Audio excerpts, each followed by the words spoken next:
What are they supporting? Fighting to take their country back. So-called the Islamification of Birmingham. When you say we are claiming our street back, we are claiming our from who? You might think that you own this city, but you don't. We are taking our country back, and we will begin mass deportations and remigration. Well, that's just racism. Blatant racism, and we must deal with that. They know full well religion has nothing to do with this. It's about hooligans. When you say fringe, it looks like a rogue little group, right? But Tommy Robinson did a march, and reports are coming in that it was 3 to 4 million people. That's not fringe. Well, group, well, no? Let me tell you, that's nonsense. First of all, I mean, they can promote You whatever. honestly think that those videos? It was. He had about 120,000, I think. You think? Would you ever unite with somebody like Tommy Robinson? Is that somebody you'd want to unite with? I am prepared to. How can you sit there and deny everything you've said, everything you've done? How can you do it?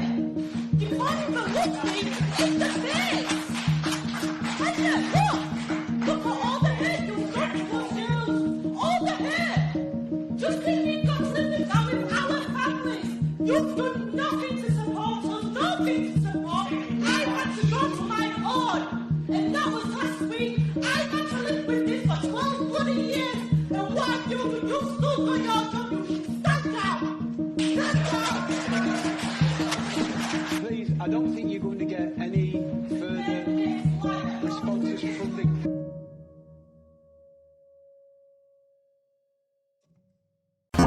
You are listening to The Baraka Show. Ladies and gentlemen, patriots, truth seekers, digital warriors, welcome back to the show once again. As you already know, this is the this is the Baraka Show. I think a lot of people have been emboldened now. They come out. They don't hide anymore. They say it out there, and they don't really. I don't know. It's like they don't care really. They don't really care because nowadays they can just say anything and everything. They can just get away with it. Girls can get raped, groomed, sexually assaulted everywhere, and they can say the most heinous stuff and they still get away with it. And it's crazy that these people are not just random people who are just walking around, you know, some guy, some lone dissident somewhere around the country. No, these people go into the parliament. These people, we call them our leaders. We call them our prime ministers. We call them our safeguarding ministers. We call them, you know, chief this and chief that. These are important people, folks. These are important people. Somehow, when a problem like this, where young girls were brutally raped around the country, being passed around like a ball, it's crazy that these people can come out and say, this is just a far-right, false narrative. Folks, we reached out to Ayub Khan. We tried to get him on the show. He chose to go on Sky News, so I guess I'm gonna have to eat this cake alone since he's not choosing to come on the show. Alright. Viewer discretion advised. We're gonna cover a lot of stuff today. We're gonna cover a lot of stuff, for real, for sure. We invited him. We're like, hey, Ayub Khan, do you want to come on the show today? I mean, we've had you on the show before. It'll be important to have you again. Yeah, he chose to go to Sky News, and he gave Sky News like 20 minutes. He could have came here and we could have had a good debate, but I guess not. So we're gonna have to cover this by ourselves. Gonna have to do it alone, I guess. All right. Yeah, nice drink. Can you guys hear me? Are we good? Are we good? All right, we're good. Today's gonna be a very, very short live stream today. But it's important to always turn up. It's important to always turn up. Consistency beats everything, anything. When you're consistent, you're always gonna win. So we're gonna cover not a lot of stories, but we're gonna cover like important stories today. So we're gonna cover this one. Ayub Khan, Member of Parliament, dismissed grooming gang scandal as a far right or right wing false narrative. The next one we're going to cover is Irish teacher Enoch Berg has been arrested again. Folks, you need to see this video. It's insane. The way these guys are able to treat Enoch Burke, the way they're treating him, it's like you would think this guy's a terrorist. You would think this teacher killed a lot of students or something. You would think this teacher was a friend with Osama bin Laden. The way they're treating him, it is crazy. If I tell you the crime that he, well, according to them, he committed, you'll be like, hang on a minute, what is happening? Yeah, this Irish teacher needs to be freed, man. I don't know what the UK is doing. I don't know what the free speech absolutists out there in the world, what they're doing. They should be speaking up for this guy, Enoch Burke. We're also going to talk about Starmer, blocked cousin marriage ban, and now NHS is out there pushing for benefits, and is out there changing languages, telling nurses to treat people like this, and just basically try to whitewash the whole history of this, the whole thing, the cousin marriage. They're trying to make it look and sound good, but of course we all know it's not. So we're going to talk about that. We're also going to talk about a terrifying experience that the Dutch government thought, all right, this will be good to do. The Dutch government thought this will be a good experiment. So they put the students, they took 125 students, and they took, I think, 125 illegal migrants, and they put them in the same accommodation. I don't know what they were trying. I don't know what they were doing. I'm not sure. Don't ask me. Please don't. They put them together, and they were like, okay, cool. Let's test this out and let's find out what will happen. And yeah, crazy stuff happened. Over, I don't know how many students were raped, and it went on for days before they turned off the experiment. I mean, which guy in their right mind think this is a good experiment to put your students through? It is crazy. I don't know why people are not talking about this, but it's insane. Wow. Crazy stuff, folks. Crazy.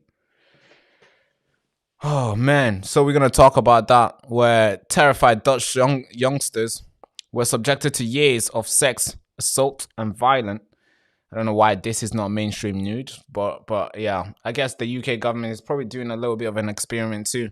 I don't know. Maybe we'll later find out. Okay, cool.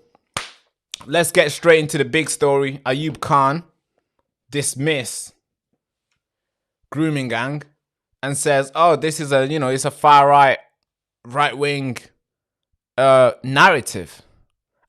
Well, obviously he was speaking to a group. He was speaking to his group of people.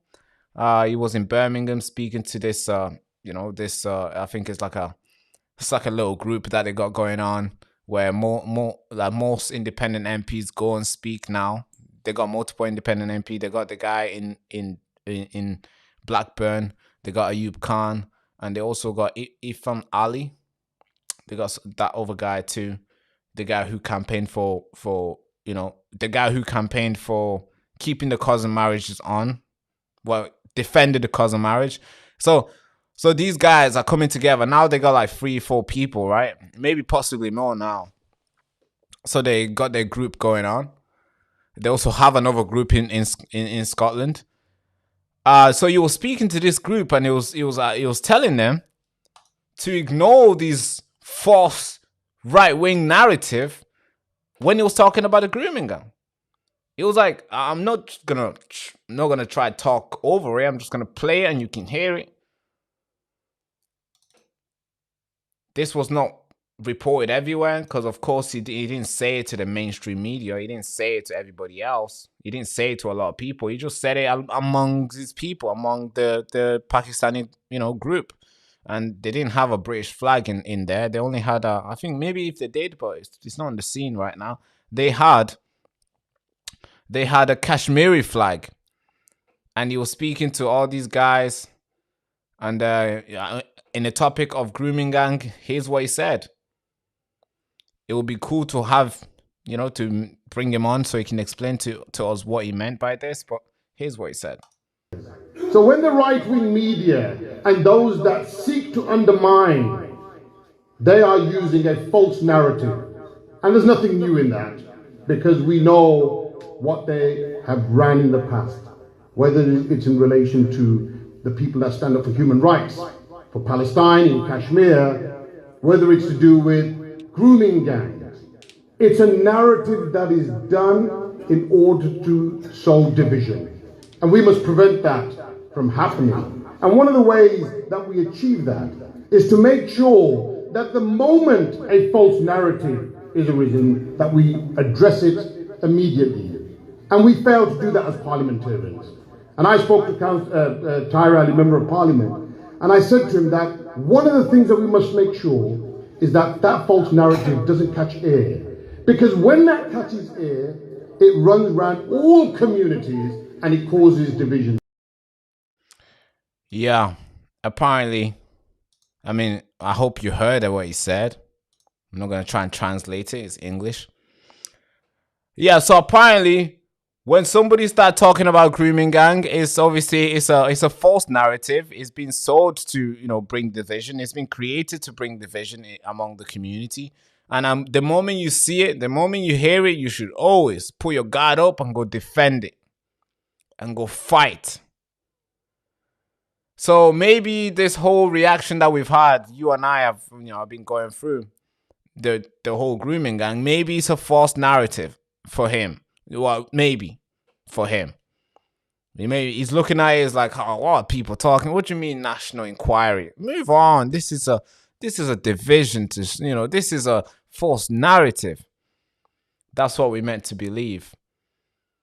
And quite frankly, a lot of people, a lot of MPs have basically, well, on the, you know, are thinking the same he's thinking. Because here's an MP who's currently banned. I don't know why we didn't really do much about him.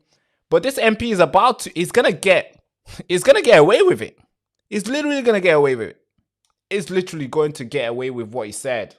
Despicable stuff. These guys don't really care about what happens to young people in this country. Especially when it comes to grooming gang, sexual assault, molestation, all the, you know, trafficking, all the stuff. They don't really give a they don't give a toss. So this MP, Labour MP who called Rotherham grooming gang victims white trash could keep his seat for extra year after Labour election delay. Remember this guy?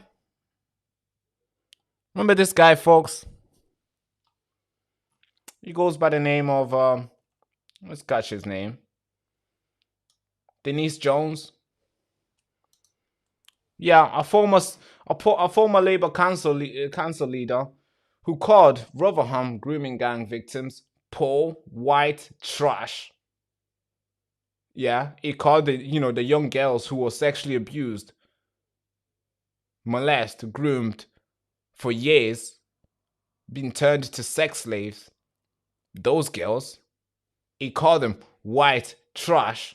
I'm gonna show you the receipt. I'm gonna show you the screenshot in the chat that he was having with another lady who screenshotted and exposed him. White trash could keep his seat for an extra year without an election. Labour councillor Denise Jones stepped down from his role at Peterborough City Council and was suspended from the party after his message to a fellow official who made it public. And because there's a lot of delays, guess what? That seat is empty. Nobody can fill that seat right now because, of course, nobody can contest for it. Nobody can say, hey, I want to compete for that seat. So he's going to stay in power for the next year. This person meant to basically take care of young girls. He's elected to take care of his constituent. But he's looking at them as white trash. And you think this is a guy who would do something? You thinking this guy would do some, will help out? Here's how he got exposed. This is a text that he sent to one of his Labour minister. He sent this to her. Let me read this. It's really disgusting for somebody to say. I don't know if this guy has kids or anything, but it's really disgusting. So he says, Okay, so white British cops fucking poor white trash in Rotherham is okay, is it? Get a fucking grip, Daisy. You are aiming for the populist vote and attention. Forgive me, but you are bright enough to know what you're doing. And politically, I wish you no luck at all. But you know what you're setting up. You're setting out to do. I'm assuming the friend that you was talking to, Daisy, I'm assuming she wanted to support. She wanted to raise the alarm about grooming gang. And I'm sure there's a lot of text like this that goes through among the Labour ministers and Labour parties, Labour Party councils and MPs. And I'm sure there's messages that go like this. Hey, bro, be quiet. Be quiet. I'm sure there's one guy who's trying to, maybe has had enough, has seen enough, and he's like, man, he's tired of seeing the corruption. He's tired of seeing these public members of parliament stabbing their constituent in the back, and they're tired of it. And I'm sure that one guy is about to come out. There's about to be one guy who comes out the group and expose them. I'm sure there's messages that go like this. Forgive me, but you're bright enough to know what you're trying to do. Get a freaking grip. I'm sure there's a lot. Because of course, there's only so much evil one person can do. There's only how you can't go for too long. You can't be an evil person for very long, especially if you went especially if you promised people that you're going to do good, and then you got corrupt. And then when you come outside, people look at you and they thinking that you're doing something good, but you actually have sold them out. Your conscience always reminds you of the covenant that you made with your constituents. With your voters, the people who voted for you, campaigned for you, and rallied for you, and donated to your campaign. You always have like a little bit of a feeling towards them. So when you try to step back, I'm sure the Labour Party ministers or a Labour Party, hardliners, I'll say, bring you back in. And that's what Denise Jones was trying to do to Daisy. Bring her back in. Like, what are you doing, Daisy? Are you really? You're going to care about the white trash? Come in. Get back in line. We don't pay attention to that. Literally says it there. Get a grip, Daisy. You are aiming for the populist vote and attention. Forgive me, but you are so bright to know what you're doing. And politically, I wish you no luck at all.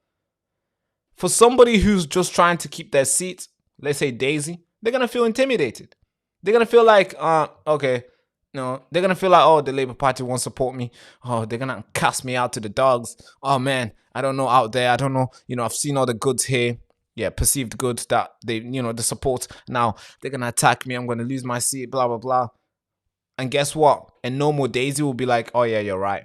A normal Daisy will not expose it. But this is happening across almost all the groups.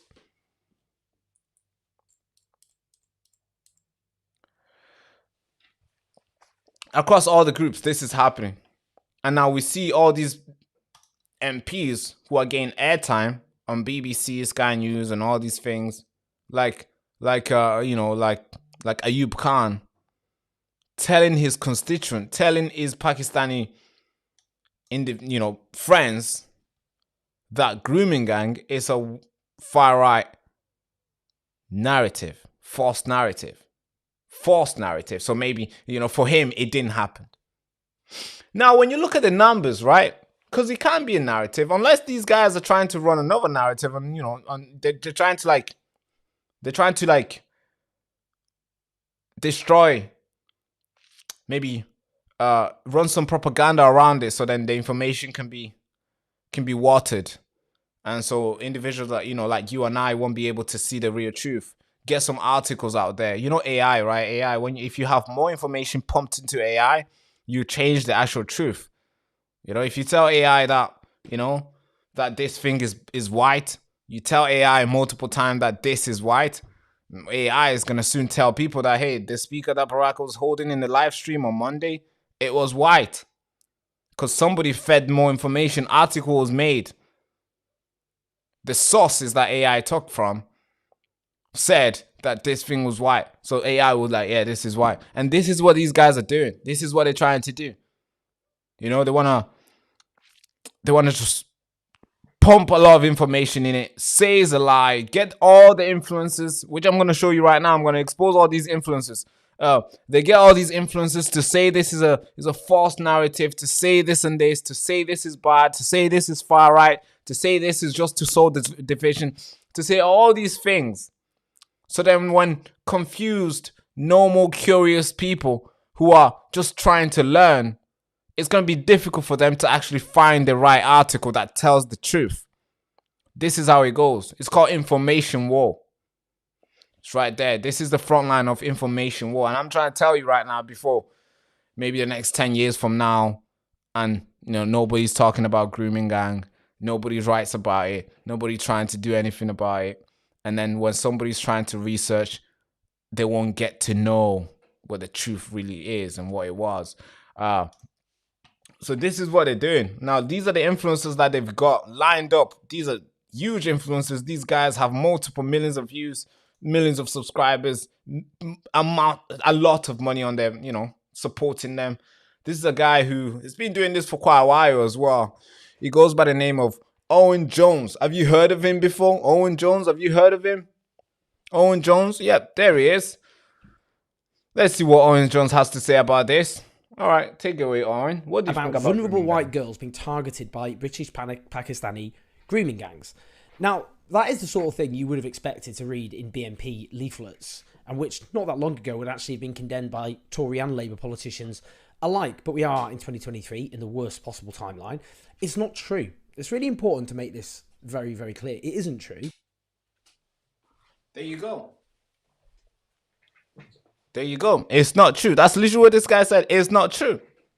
So imagine, forgive me to think that some guy who's curious to know what is true and what is not, and he hears this guy and he sees this following, thinks that, oh, this guy has credibility, and this guy says it's not true. And then what do you think they're going to think? They're going to probably believe him, right? Because, oh, you know, he's been doing it for years. He has a lot of views. He has a lot of subscribers. He's everywhere. He's speaking to MPs. He's been invited here. He's been invited here. He's debating this, debating this. Oh, this guy must have a little bit of credibility. And then he's telling me that this is not true. Actually, maybe it's not true. But this guy is lying to you. It's freaking true. It's crazy. We can go through all the real, you know, what you call it, their influencers campaign that they've got people to basically tell the public that this is a lie. And quite frankly, it's been working. I have to say, we always have to give them credit. Although we don't like what they're doing, it's wrong. But guess what? It's working in their favor. Because here's Sadiq Khan, one of the biggest influencers of theirs. Yeah, he influences people. He speaks, people listen. I know we might not agree in his politics, but he speaks, he tells the lie, you know, he says the words, and people think, yeah, that is true. Because of course he's a male. And he's been there for 3 terms. So guess what? That buys him credibility. That buys him the right to speak, and people will listen. Although you might disagree, but it's true that people will listen. He's able to address the nation, in a sense. He's able to address Londoners, in a sense. Now, here's him denying that grooming gang does not exist. This is Sadiq Khan saying, hey, grooming gang does not exist. I don't even know what grooming gang is. This is Sadiq Khan. Take it away. I asked you this question last week and you found every which way but not to answer it. Just how many grooming gangs have we got in London? Avoid any misunderstanding. Can she define what she means by that? Yes, if you look at what's gone on in Rotherham, where there are people taking young girls, grooming them for sex. That is what I'm talking about. We know in London there are issues about exploitation of young people, but they're not as defined by the member in her definition of what those types of gangs are.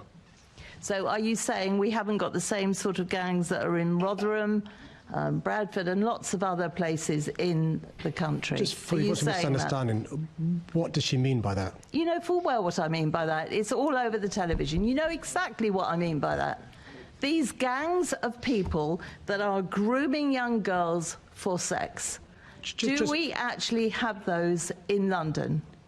Today, I'm unclear, Chair, what is meant by the question. If you could spell it out, I can answer. I've just spelt it out. Are you not listening? It's the sort of gangs that groom young girls at a young age for sex. Exactly how much clearer do you want me to be? Yeah. They're professional gaslighters, folks. They'll gas you to... They'll gaslight you so much, you would want to put your head in a oven. Don't do it. But that's how hard they'll gaslight you, bro. They'll tell you that this is red. And they'll argue hard. And they'll be like, please, can you spell it out? It's crazy. And by the way, this is the mayor of London who's been in charge of who's been in charge for over 10 years now. 3 terms. He's on his 3rd term. And it looks like he's gonna run again. And this is a guy who's saying he doesn't know what grooming gang is. He's not aware of it. Could you spell it out? You know? It's insane, folks. It's crazy. And it's dangerous. It's dangerous. And so there's so many. There is so many. All these little guys, they've got there to basically say this is not true. And by the way, they're not just random regular guys. These are guys in position of power. Like, look at this, Tower Hamlet Council. He says, this is what Tower Hamlet says. I mean, given that they are being investigated for grooming gang, they've been investigated for grooming gang over there in Tower Hamlet. But guess what? This is what the mayor says. We can't just assume that they are grooming gang naturally do exist because somebody has said. Yeah, so don't assume they exist because somebody has said, right? That needs to be investigated and looked at in a careful manner, and there are procedures in place. Investigation has been going on for a couple of years now in Hounslow. I think it's Hounslow. No, not Tower Hamlet. Sorry, Hounslow. This one. It's been going on for years. It's not been heavily reported because, of course, I mean, why would they report it to you? Because if they do, you're gonna be aware of it and you're gonna start digging by yourself. They say that investigation, is in a process, and it's in a process and we're investigating, but they don't really give you updates so then you can catch them out. No. They just say we are investigating. That's it. Oh, we cannot answer any question. We cannot answer any question. We are investigating. It's the best way for them to shut you up. You come back a couple months. Oh yeah, we are still investigating. We cannot answer any question.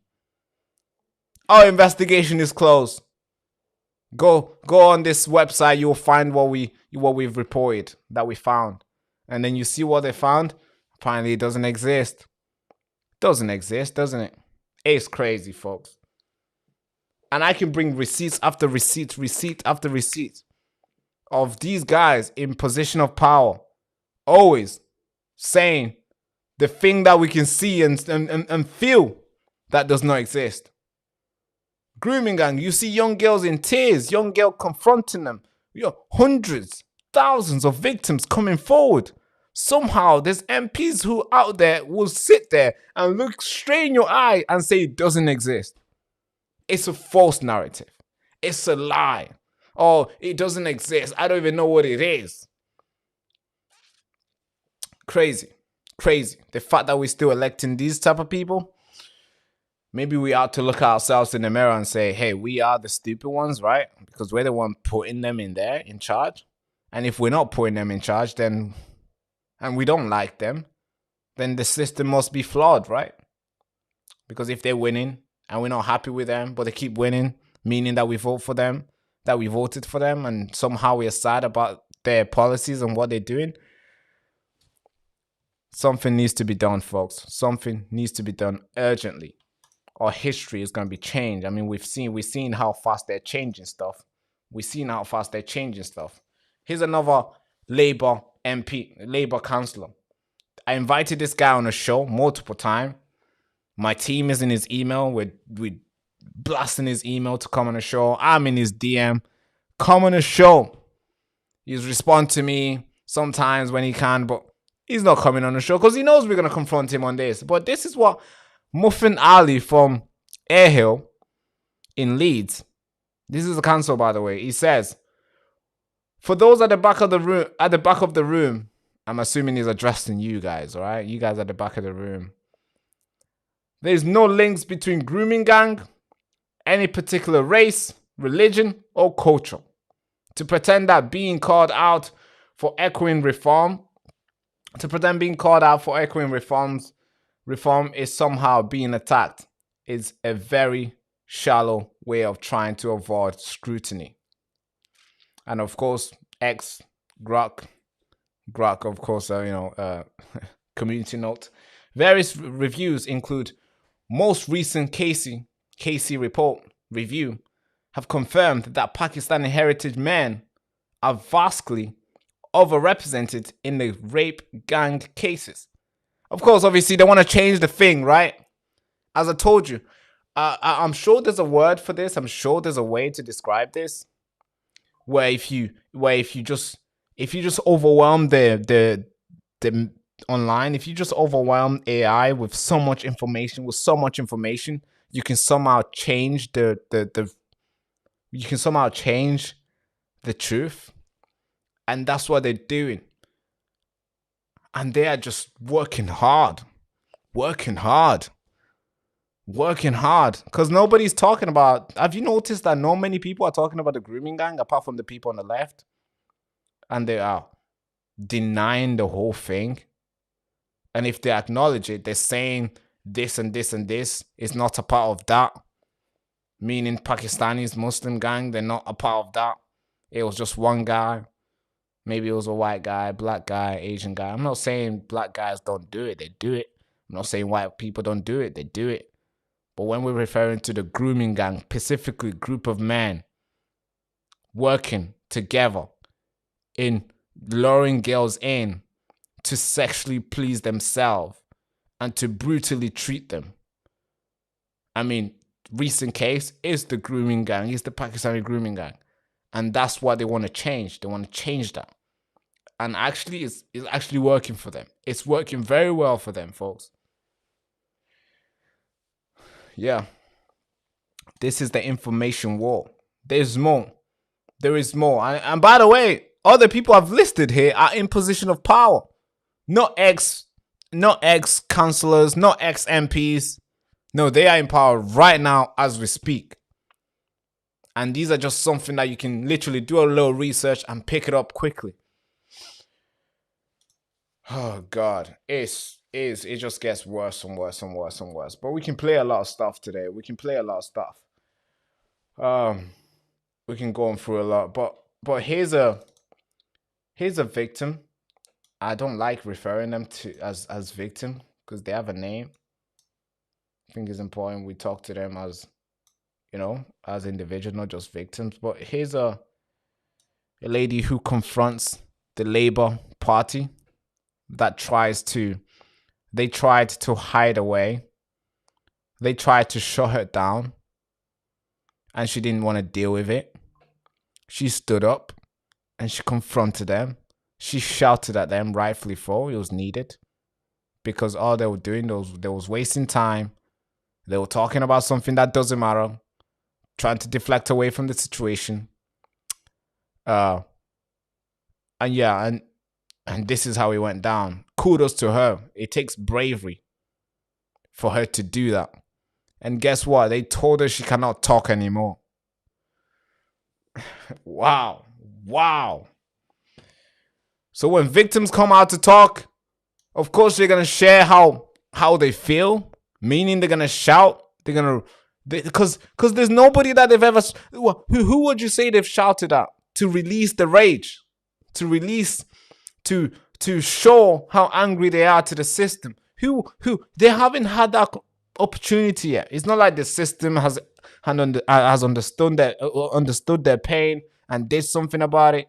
It's not like the police understood their pain and did something about it. It's not like any of these systems did anything. They didn't do anything.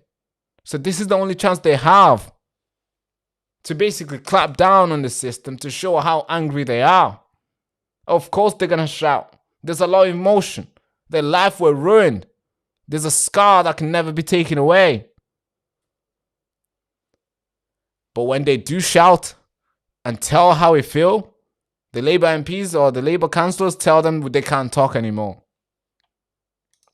How can you sit there and deny everything you've said, everything you've done? How can you do it? It went black. You can't. But can you guys hear this? It went black for some reason. It's keep going black every time I play this. But just listen to the audio, right?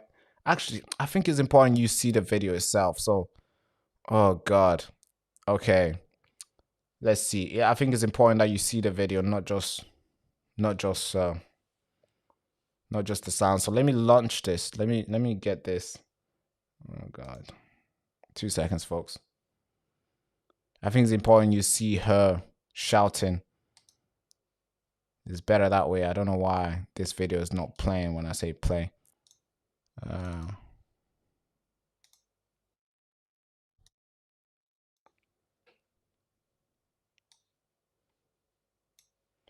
All right, cool. It's gonna work this time. All right, it's gonna work this time. Okay. All right, let's use Adobe. How can you sit there and deny everything you've said, everything you've done? How can you do it? You can't even look me in the face. Can you? Look at all the hurt you've done to us girls. All the hurt. Just because we've got to live this out with our families. You've done nothing to support us, nothing to support. I had to go to my own, and that was last week. I've had to live with this for 12 bloody years, and what have you done? You've still got your job. You should stand down. Stand down. Please, I don't think you're going to get any further responses from the Commissioner. Is there any... Please. Please.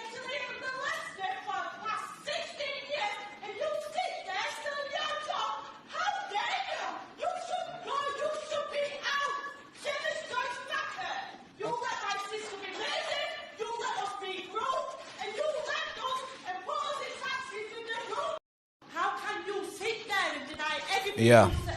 Everything you've done, how can you do it? Crazy, folks. This is what's happening. This is what they've done to them. They've gassed them so hard. They've promised them chances. Hey, you know, all right, maybe let's get together in the town hall and let's talk about it. And the survivors will be like, okay, cool. All right, I'm going to stop doing what I'm doing. I'm going to come and talk. And they come and talk, then they shut them down and they shut them up. And then they basically get the door slammed on their face. Justice is like denied. Boom, denied. And they go back to their life trying to figure it out, trying to fix it back up. They've been reminded about all the horrible stuff that they went through. But now they have to just, they have to just sleep again. Figure out how to sleep without the monsters coming in your dream. And then later, a few months later, there's another promise. Hey, we're gonna do, what's the thing? We're gonna do national review, national inquiry. We're gonna look into it. We're gonna do everything. Then we got, Jessie Phillip, safety and guiding minister. She's talking. She's like, I'm a good person. I work really hard for women's rights. I do everything. Look at me.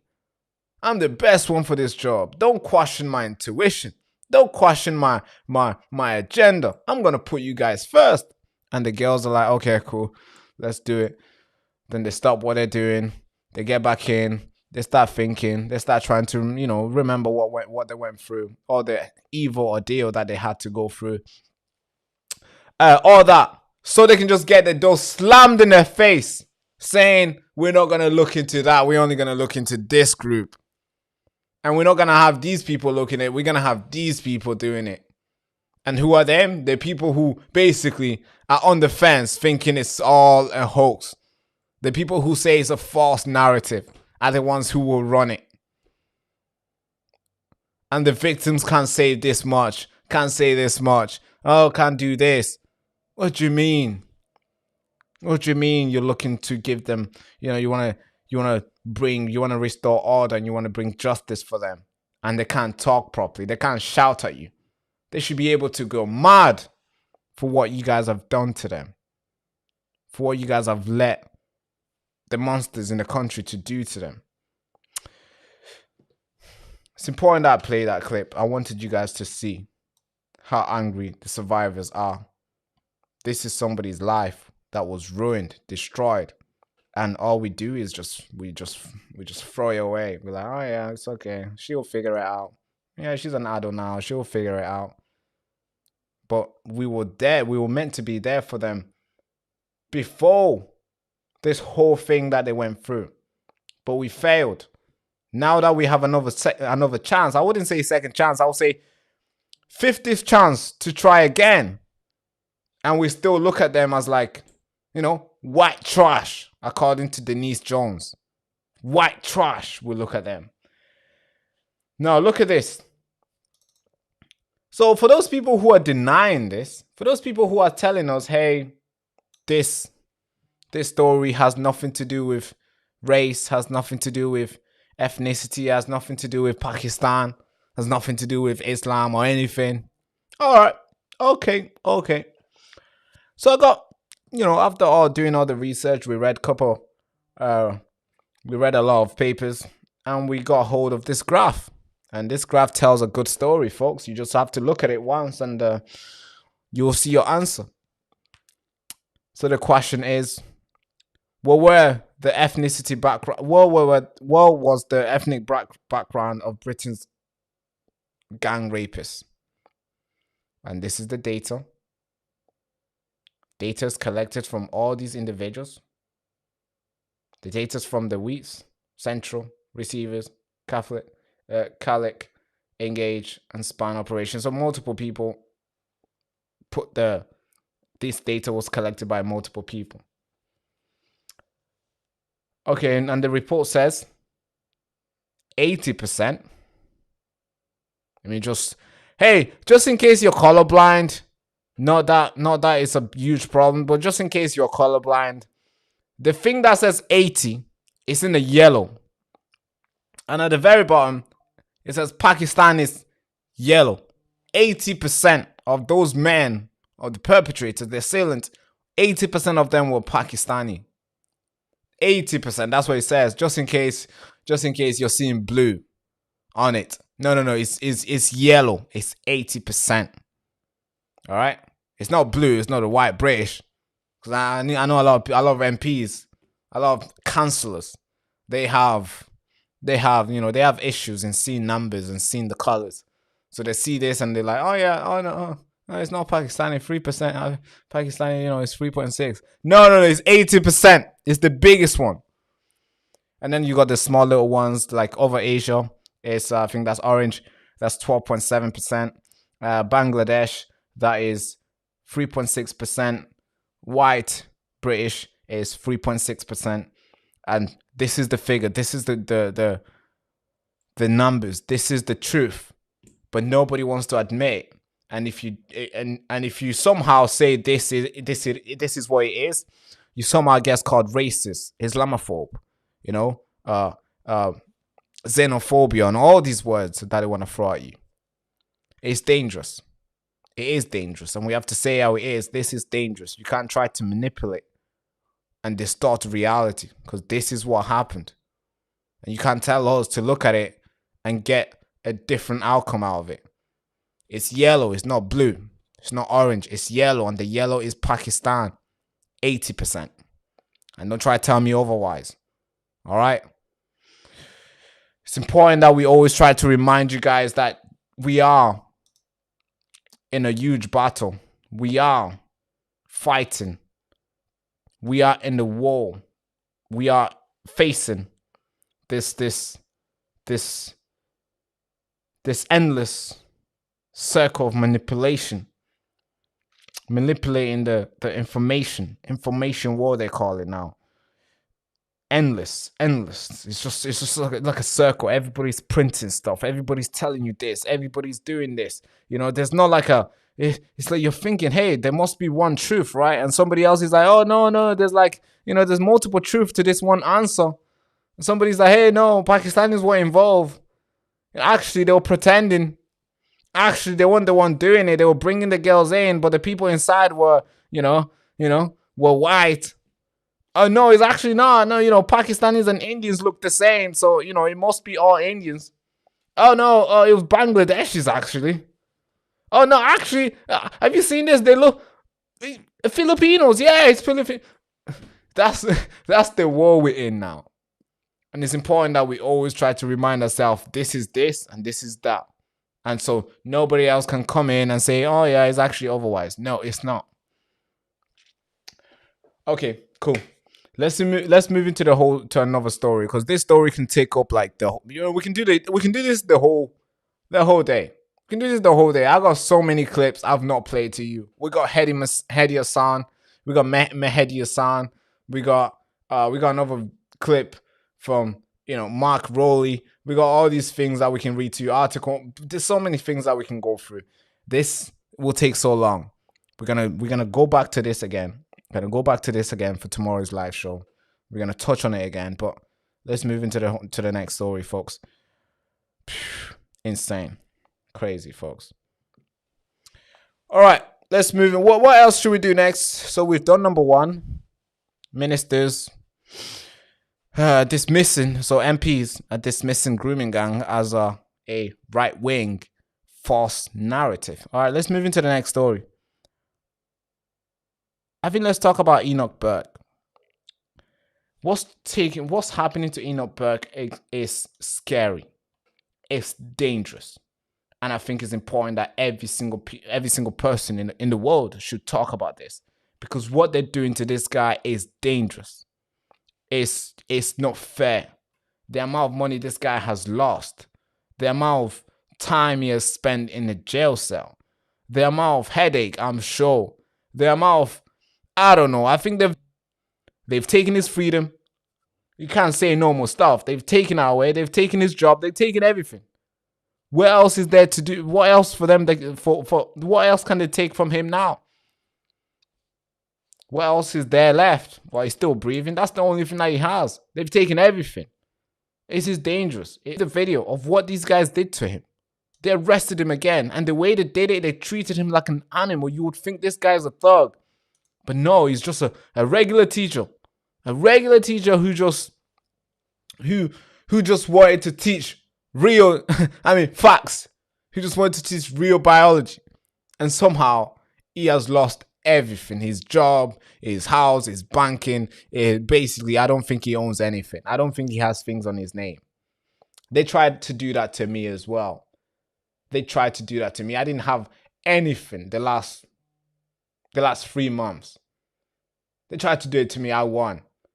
And I believe Enoch Burke will win as well. He's a tough man, and he's been fighting for years now. He's going to win. Now watch this video. Bro, it's crazy. It's dangerous what they're doing to him, folks. Watch this. Oh, my God. Refuse to use the they pronoun for a young child. Forcing him in a car. Nobody wants it. It's an abuse of power. Absolute insanity. Absolute insanity what's happening here at Wilson's Hospital every School. Boy and girl and man and woman, forcing transgenderism on them. Nobody accepts this. They don't believe it. People don't want to be told what to believe in. Well, this is all about transgenderism. Yeah, it's about forcing. No, it is about one issue. This is about the issue of the High Court order. It's been brought before the court. Judge Brian Krieger knew what would happen. He knew what would happen today. This is insanity. And it's what's abuse happening. of power. Okay. It is abuse of power. You're working forcing with transgenderism. the High Court. Not just on me. It's illegal. Every school in the country, workplaces, businesses, and he's abusing his power. All because you will not accept transgenderism. Refuse to use his power. Abusing his power. That's what he's doing. Refuse to use the they pronoun for a young child. Nobody wants it. Step into the back of the car, Nobody wants it. It's an abuse of power. Absolute insanity. Absolute insanity what's happening here at Wilson's Hospital every School. Boy and girl and man and woman, forcing transgenderism on them. Nobody accepts this. They don't believe it. People don't want to be told what to believe in, what they must believe in. They don't want to be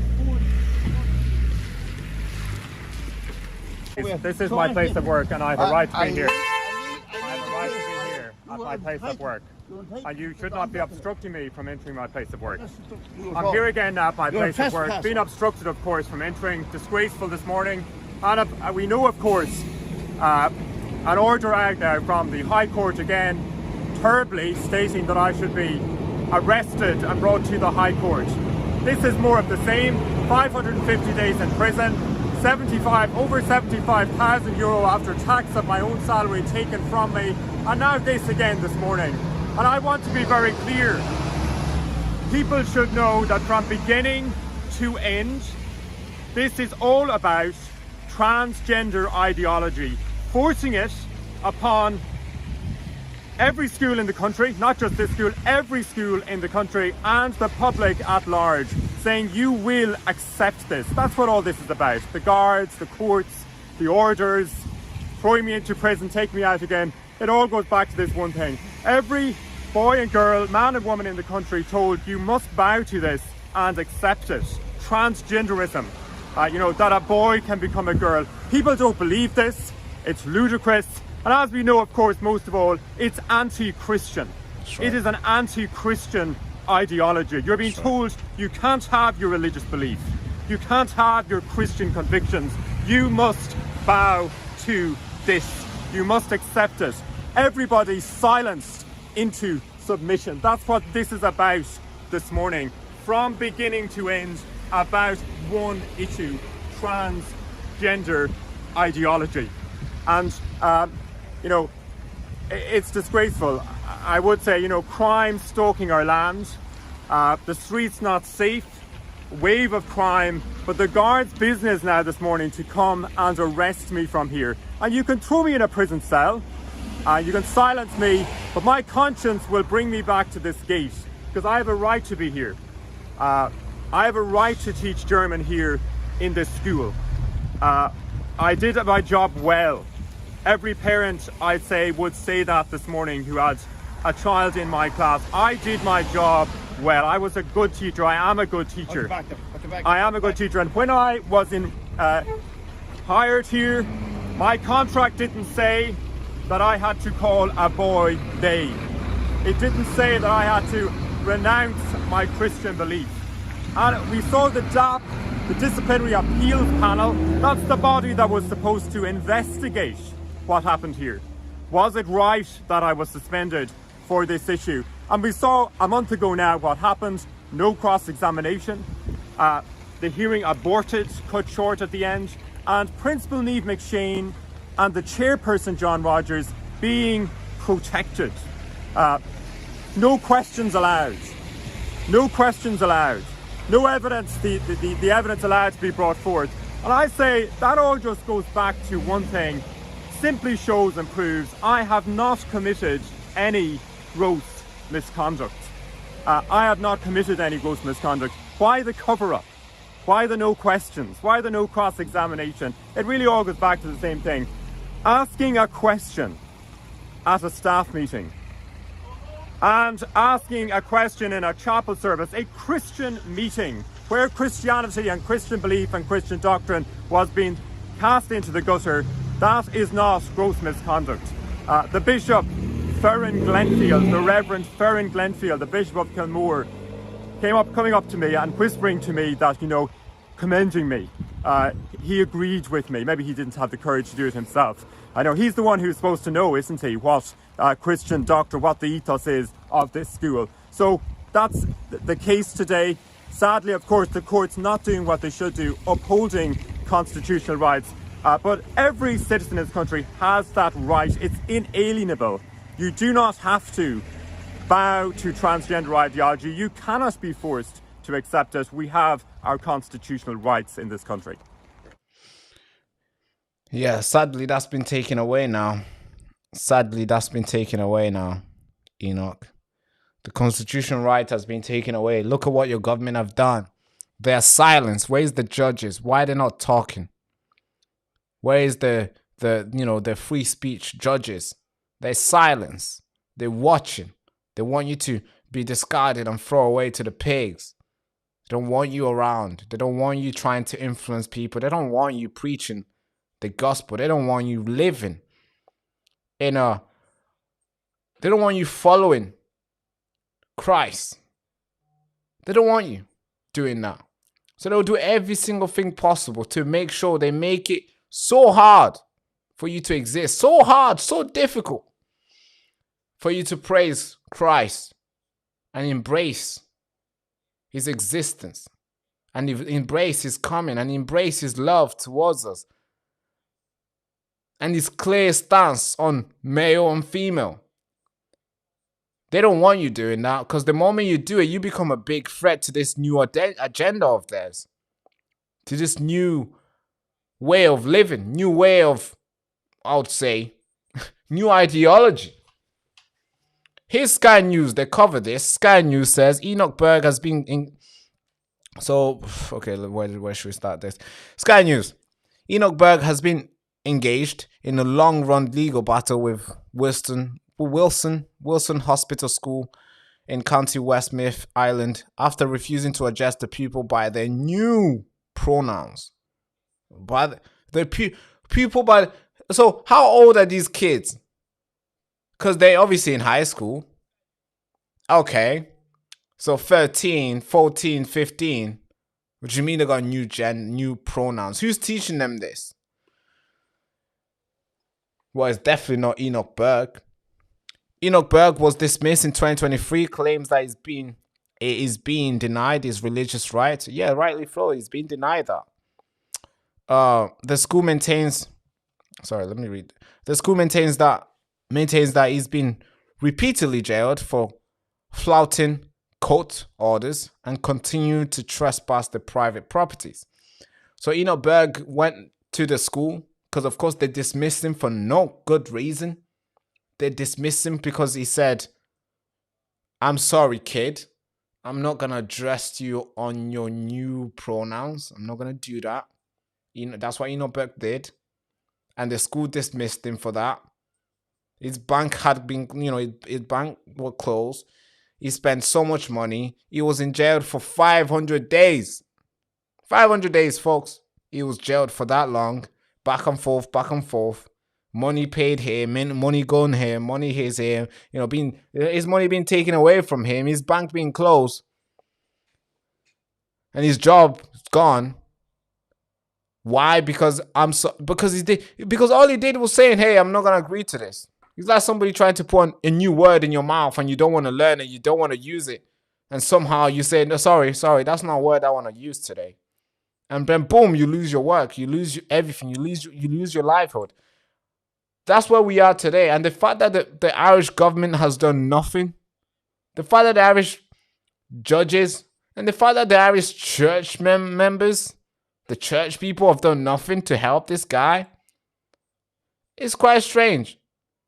It's like all of them are scared because they know they're going to be dragged as well.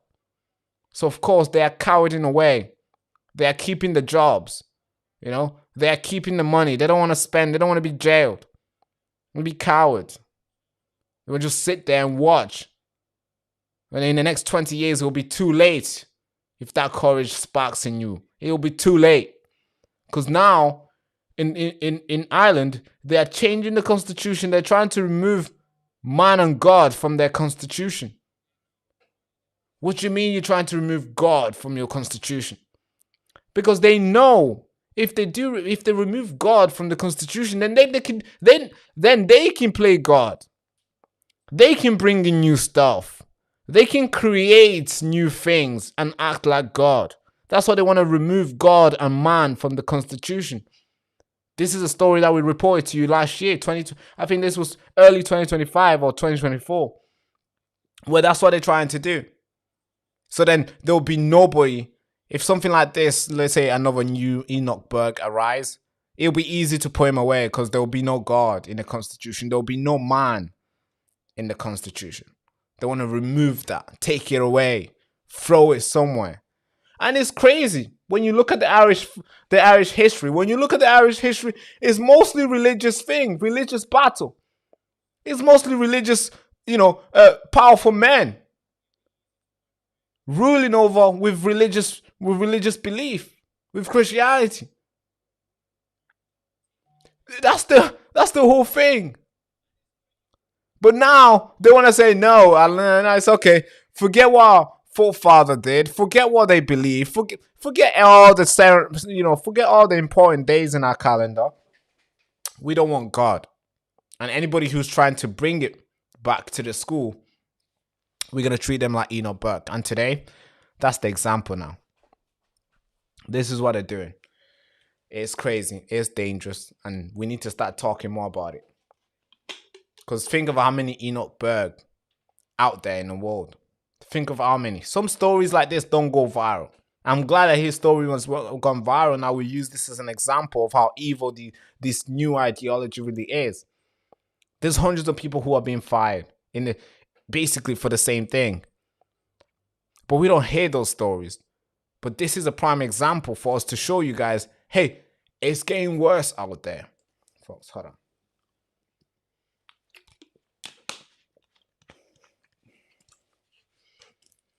It's getting bad. It's getting dangerous. And I think people need to speak up. We need to speak up before it's too late. We're getting to that point where we won't be able to, to speak. And I don't know why Ireland is doing it. They have so many things that they need to fix. I don't think this is a problem. They're importing a new problem, a new idea for what? It's dangerous. There's a lot more we can cover here. Enoch Burke. My guy. He has the public support. He has the public support. Now, there's a video that went viral. I think it's important that I show you this video. This video is in regard to Enoch Burke. It was, I think, his students, I think they were on prom. I think this was a prom. I don't know. I think so. I think it was a prom. Or maybe it was a party. Most of the students were there partying. And the name Enoch Burke came out. And you have to see the students respond to Enoch Burke's name. I mean, bro, you could tell these students loved him. You can tell they are in support of him. But hey, who cares, right? Nobody's going to really talk about the students, right? Nobody's going to really show any support for the students because it's not the students that want this. It's not the students that wants this. It's the big guys at the very top that want to force to the kids to take it in. Now, let me try find this video of the students partying and celebrating his name. I mean, you could tell he was a good teacher.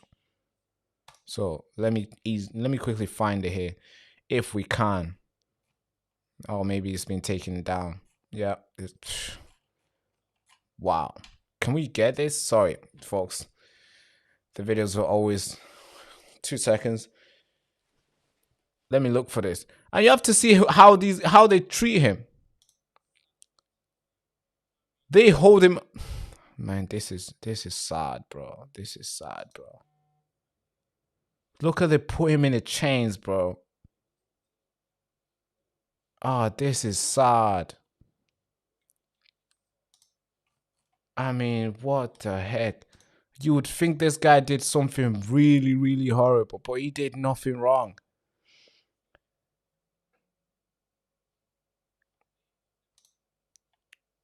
Hold on. Let me quickly find this because all the stories are usually produced, done. But okay, we can find this new video now. Let's play it to you guys. I think this is important. This video is important.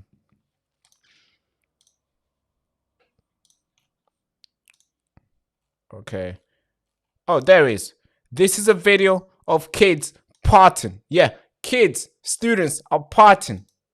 And by the way, you have to see the response on how the kids, how the students respond to when a DJ says Enoch Burke. Wow.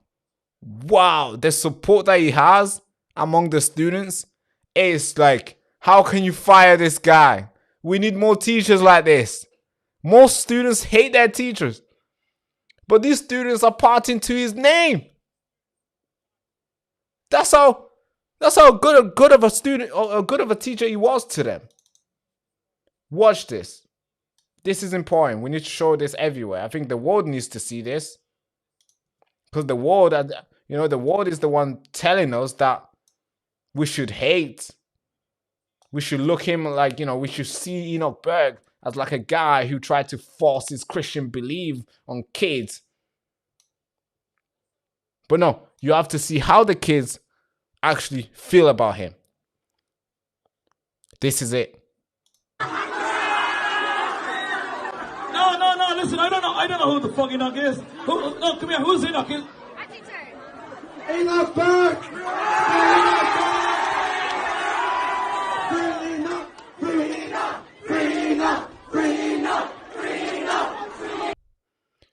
Bro, the students love him. I mean, what kind of school will throw a teacher like that? I mean, most teachers are hated by their students. But this guy his name is being parted around. His name has become a song. People are singing and dancing. Imagine you're in a club, you want your favorite music. You want to play the music, yeah. You want to dance to your music. You got your little girl there. You're having fun. It's a prom night. You want to dance to music, right? But no, the students want to sing Free Enoch Burke. Free Enoch Burke. They want to sing. This is how great of a teacher he was. But no, not to the powerful people. He was just a wrong monster who was out there trying to impose his Christian belief, denying the new ideology. How dare you, Enoch Burke? And they discarded him, throw him in somewhere, throw him around the dogs. This is crazy. It's insane. Free Enoch Burke, bro. Free Enoch Burke. Any of us can be Enoch Burke anytime. Because if they can just come to you and just arrest you because you said something, because you didn't confirm the new stuff that's going on in the town, they can just easily arrest you. That's the problem. It's a big issue. So free Enoch Burke, folks. Free Enoch Burke. All right. So let's talk about the new story. I think, what should we do? Should we do number 3 or number 4? Which one should we do last? Starmer blocked cousin marriage ban, and now NHS pushes benefits. We can do that. Or we can do terrified Dutch youngsters were subjected to years of sex assaults and violence.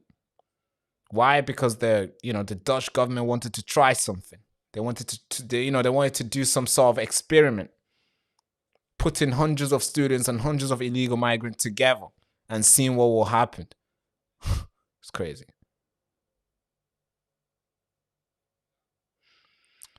So which one should we do, folks? Which one should we do? Which one should we do? Starmer is evil, somebody says.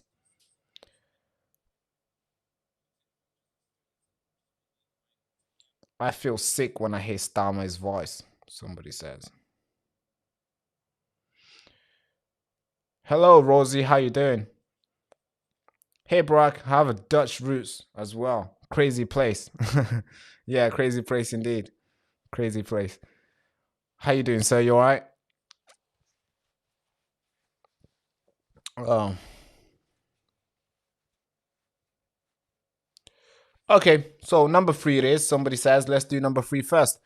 Okay, let's do number 3. And then we'll finish off with the Dutch story, right? Let's have a laugh at Starmer. Everybody says number 3. Starmer. Okay, let's do number 3. Okay, cool. Let's do number 3. Folks, I think this story is sensitive. It is a sensitive story. It has to be, we have to manage this sensitive. It's a radical story, to be fair. Let's say that. It's a radical story. But again, it is a sensitive story. Seeing what these guys are pushing. I mean, maybe it's a way of making it normal for the new arrivals, for the new demographic in the country. We're trying to make it normal. Or maybe it's just maybe it's a result of bringing new costumes to the country. I don't know how you feel about this, but I think let's talk about it. It's important, okay? So, cousin marriage. I don't know if you guys have heard about this. Cousin marriage. You're probably thinking, you're probably hearing that and you're thinking, what do you mean cousin marriage? What is that? Yeah, it does happen. It's actually becoming a new normal in the UK and the NHS is pushing for it. It's telling nurses to prepare. It's changing the language around it. It's literally, basically, I'll say lobbying. I'll go that far. Lobbying for it. Now, here's a report from GB News. NHS accused of supporting cousin marriage as it warns banning vile practice would stigmatize communities. Okay, NHS has been accused in supporting cousin marriage in a fresh political correctness role. The practice, which is common in the British Pakistani community, according to the data, has been linked to increased risk of birth defects and suppression of women. I think that's what it says. Okay, suppression of women. Disorders such as cystic fibrosis or sickle cell disease are greater among the children of these marriages. Critics say, which cost the NHS billions of pounds. 1 in 5 children treated for these disease with congenital problems. Whoa. Okay, that sounds big. That sounds like a big problem. Okay. In cities such as Sheffield, Glasgow, and Birmingham are from Pakistani dissidents, according to figures. And then it goes on. And of course, the NHS has come out and said, and started using a different language to address this. And they've launched a different language. By the way, this is how it looks. This is how it looks. It looks bad. It looks brutal. And I think it's important that we talk about it. I mean, it's a sensitive story. I don't know why we're pushing for more of this. But there's something to tell. There's more about this story. And I think you need to wait in. I'm going to show you more figures. We did a couple of research. And I'm going to let you add 2 and 2 together yourself. I'll show you the graph. I'll show you the numbers. I'll show you the percentage of people in the UK. Which demographic. Which area. And now, of course, we just got to learn that Glasgow, Sheffield, and Birmingham is the biggest city that have this sort of marriages, or these sort of families who come with for treatment to such thing. And then I'm going to tell you which countries this practice is, this sort of thing is being practiced the most. And then we're going to look at which area in the UK most people are from these countries. So you can add 2 and 2 together yourself. Folks, view this question advice. I say this is sensitive. It is sensitive. It's a sensitive situation. It's gross. I mean, for me, I think it's gross. I wouldn't want to marry my cousin. I mean, imagine. Okay. All right. I'm watching my words here. As you know, we're talking about this topic. These are protected individuals, protected group, I would say.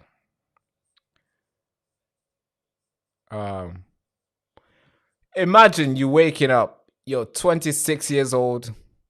Your dad is telling you, hey, Brock, this is time. You need to find a wife. Not that my dad has had that conversation with me. I'm just saying. I'm not 25 as well. I'm 24. So, yeah. Somebody's like, hey, you need to find a wife. And you're thinking, all right, cool. The best way, if you want your kids to have strong genes, you have to marry us further away from your blood. So that's why it's always best to go somewhere far. It's best to marry, if you're from Birmingham, it's good to look for, find a girl, someone from Glasgow or something. She's further away from you, because it creates great genes. That's why when you see, mixed race and mixed type of stuff, people who are further away from the family, their kids are usually strong, tough, great genes. And that is scientifically being proven correct. But marrying your cousin is you're not going anywhere, basically. You're staying in your house and you're just marrying the person you seen when you were born.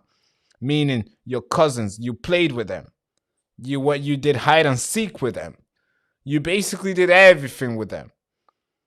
Like my cousins. When I was young, I played with them. You know, I was a guy, topless, barefoot, and running around with my cousins. And we're doing all this. You know, we go to the, you know, maybe a pond around the area. We, you know, swim together. That's what you do with your cousins when you're young. It's your cousin, for God's sake. It's your family member, all right? Imagine then you grow up. You hit puberty. You grow up. You become a man, a strong man. Or maybe you become a lady, a strong lady. And then you turn around and be like, I couldn't find anybody else. Oh, God. I don't even want... Bro, this topic is too sensitive for me, bro. I can't have these sort of conversation. When it's too serious, I just laugh sometimes, all right? Because this is like... What the fuck? How gross are you to look at your cousin and say, actually, you might be the one. And then the NHS looks at it and says, good idea. Let's defend this. I don't know. We need to fix that. We need to fix that. So let's look at the numbers here. Actually, let's read this full article.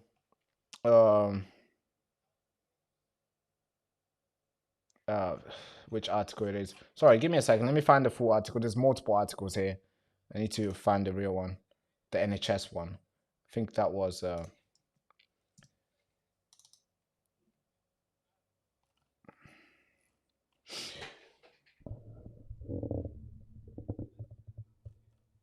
NHS has been accused for taking the knee to political correctness by backing cousin marriage, even though they, meaning the NHS themselves, even though the NHS has said that a risk of birth defects and have been used to suppress women.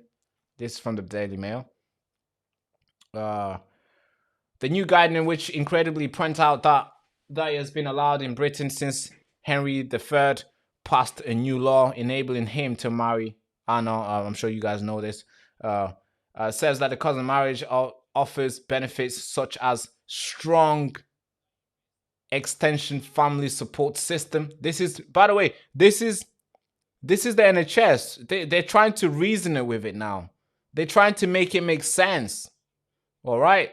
So now they're doing like an information war where now they're like, how, I know this is bad. I know this is crazy, but how can we make this make sense? And this is what it's saying, that apparently it offers benefits such as strong extended family support. The practice, which is common in British Pakistani community, has been linked to a greater prevalency of disorders such as cystic fibrosis, don't know what that is, sickle cell disease, or sickle cell disease. Figures show that up to 20% of children treated for congenital problems in the cities such as Sheffield, Glasgow, and Birmingham are of Pakistani dissidents, compared with 4% or lower in the wider population. Yeah, okay. In the wider population, treating these problems cost billions to NHS. Let's carry on with this article. The guide released by NHS England genetics education program argued that although first cousin marriage is linked to an increase of likelihood of a child having genetic disorder or a congenital abnormally, there are many other factors that also increase this chance, such as parental age, smoking. Listen to this. The reason why I'm raising my voice is important, because look at what they're trying to do now. They're trying to manipulate this. There are more other factors that also increase this chance, such as parental age, smoking, alcohol usage, and access to reproductive technology, none of which are banned in the UK. This is called information war, folks. They're trying hard. Actually, let me share the screen with you so you guys can read with me. They're trying hard. This here is them making an argument. They're making a rational argument with you guys. They're telling us that, hey, we can't ban this because if we ban this, then maybe we're gonna have to start banning smoking. Oh, this is the same as, you know, as alcohol. Or maybe this is the same as assisted reproductive technology. Or maybe this is the same as parental aging. Ooh, you're giving birth at 39 years old? Oh man, your child might be the same as somebody who's marrying their cousins. So then somebody might look at this thinking, yeah, NHS could be right. NHS might be right. Maybe we shouldn't ban it, just like we're not banning smoking. Well, okay, if you're gonna compare it to smoking, then at least let's get the tax on it. Since we have some smoke tax. Smoking a pack of buying a pack of cigarettes is not the same as what it was in early 2000. The tax is higher. It gets higher and higher every time. It's expensive. Oh, can we just make it expensive then for them to get married to their cousins? Can we make that expensive too? Can we have like a tax where maybe if they do work, no, actually just for them to get married, they have to pay to the system? Maybe. Alcohol is expensive. Getting married to your cousin is expensive. Heavily, ridiculously expensive. And the crazy thing is, for somebody who's drinking alcohol, they have to pay the money themselves. But for somebody who's getting married to their cousins, we are the one paying the money. In a case where 20% of their kids will have, you know, birth defects where it's going to cost billions of pounds of taxpayers' money to the big machine, NHS. That's a problem. This is what the NHS is doing. They're making a rational argument with you. They're manipulating the information so they can reason with you guys and tell you guys, hey, this is fine. And it's actually crazy to see how many people have lowered their tone. They've lowered their tone. They're thinking maybe it's fine. But actually it's not. It claims that intermarriage offers benefits which include... I don't know how they're making this argument, man. I don't even understand this, bro. NHS, what are you doing? All right. So, the new guidance released by... Oh, no, sorry. We just read that. I think it's this part. So, here's what they say is good about this, all right? Here's what they say is good. It claims intermarriage offers benefits such as strong extended family support system, economic advantages, resources, property, inheritance can be consolidated rather than diluted across household. Oh, I can't believe they're actually making this argument. This is crazy, bro. Yo, what do they have? Do they have mansions that they're scared of breaking it apart? Sorry, let me read the full thing. Where was I? And that has banning the practice would stigmatize a certain community and cultural tradition, and authorized should instead offer genetic counseling, awareness raising initiative, and public health campaign. This is the public health campaign. I'm telling you not to do it, and don't do it. That's the public health campaign. They know it's bad. They know it's bad. You've seen it. It's crazy. It's bad. But they're still doing it anyway. So are we going to just do more campaign? What are we going to do? Are we going to go to Birmingham and put stickers on the trees saying don't marry your cousin? Are we going to go to Glasgow, Sheffield, Blackburn? Maybe Salford. Actually, no. Rochdale. And put sticks on the tree and put labels on the tree saying, hey, don't marry your cousin. This could happen. You got 20% of this happening. Awareness campaign. You know, we were just raising awareness campaign. Is that what they want to do now? And the fact that they're saying, this is the crazy part. This is just strike me. Because every time they always say, oh, stronger extended family support system and economic advantages. Okay, economic advantages. All right, let's look at that economic advantages. Okay, what does that really mean in practice? In practice, it means that the family, let's say if they have a house, everybody can just stay in that one house, because I mean they're already living in it. And, family is basically the same family. Maybe it might be apart, maybe one cousin apart, but it's basically the same family. So there's not like bringing in a stranger in. You're just consolidating the whatever that the family has. Okay, what does the family really have for them to consolidate? That's a big question. It'll make sense if it was a royal family. All right, you can't try to say, oh yeah, Andrew the Third. Oh, this. Well, this happened in the history where he married Hannah. Henry the Third married Anna. Yeah, cousins. Okay, they had power. They had stuff to provide. To preserve. They had stuff to protect, and that's why they did it. Okay, now let's bring it back. All right, not saying that Pakistanis don't have anything. They have stuff. But what are they really protecting? Look at the downside. You got 20% of this horrible thing happening to your kids. But you want to protect your car? You want to protect your council house? You want to protect your house? Okay, let's say the house is expensive. £500,000 or £1 million or 2 million, whatever. You want to protect your £1 million and have 3 disabled children? No, knowing that you might have. That's evil. So are you saying the house is more valuable than your future kids' well-being genetically? That's evil, folks. That's insane. Are you crazy? If I had 2 Lamborghinis and I have a big mansion and somebody says, Barack, if you don't give me this mansion, your child will be disabled. I'll be like, I won't even ask what's our disability. I'll be like, take the mansion. It's okay. It's okay. Take the mansion. But no, Birmingham or, Pakistani Muslims will be, or maybe the people who marry their cousins will be like, no, I love my cousins so much. Fuck the kid. Doesn't matter what sort of birth defects they come with. I love my cousins so much.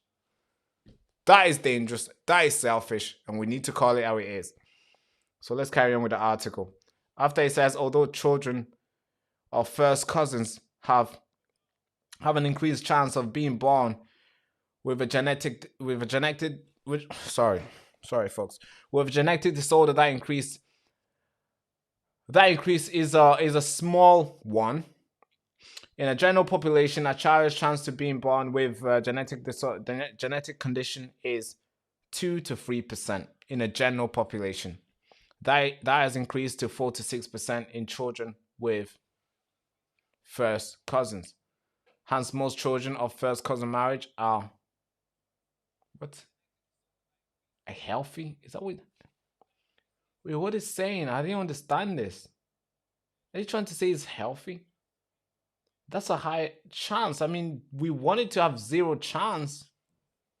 Can't you just marry somebody else? There's so many girls. How many girls are in the world?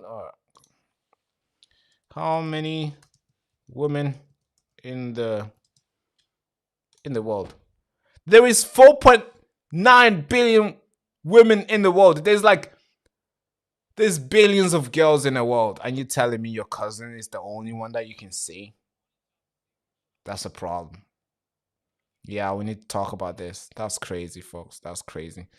Again, this is a topic situation. This is a topic situation, but I want to play you a video that has caught my mind. I believe this was I believe this was an MP protecting this. This was an MP protecting this. But yeah, this is basically Labour saying, hey, we're going to go ahead with it no matter what.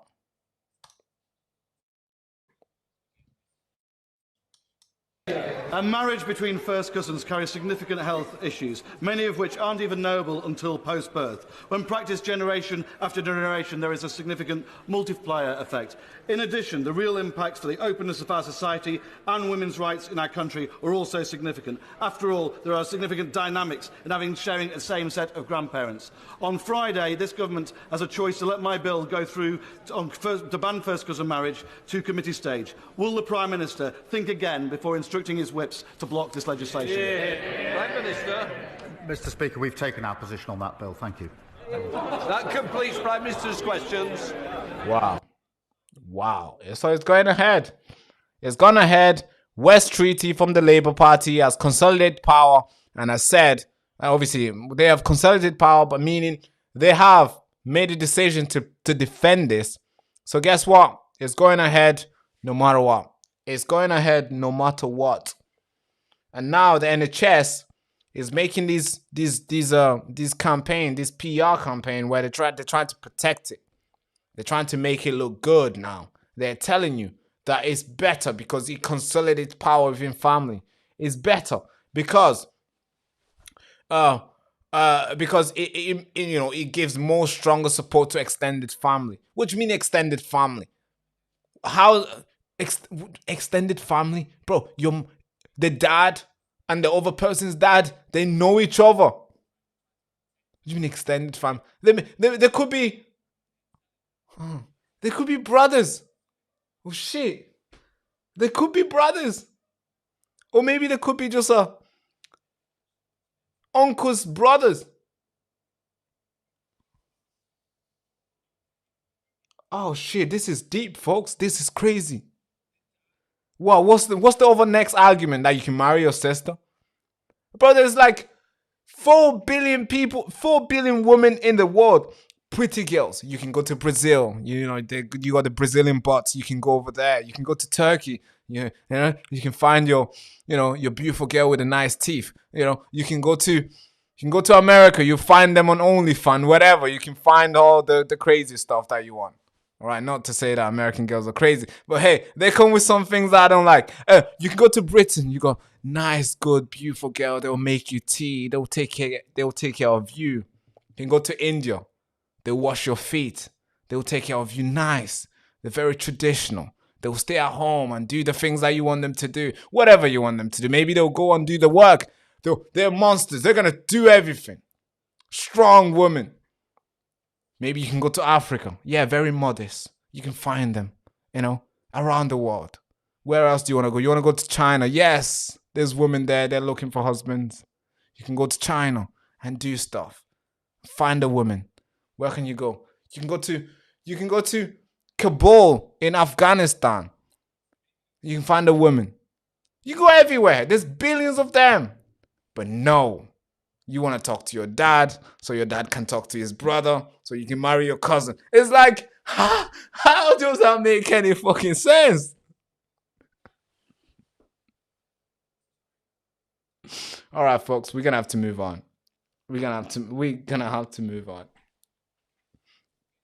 We're going to have to move on because I can't really do this story. This story is so sensitive. I'm trying to take it serious. I wish it was a joke. I wish this whole thing was a joke, but it's actually the NHS making an argument why it's a good thing. That is dangerous, folks. That is dangerous. Oh, God. Wow, this is how backward we've gone. Actually, no. Before we change this, there's something I want to show you. Oh, there's something I want to show you.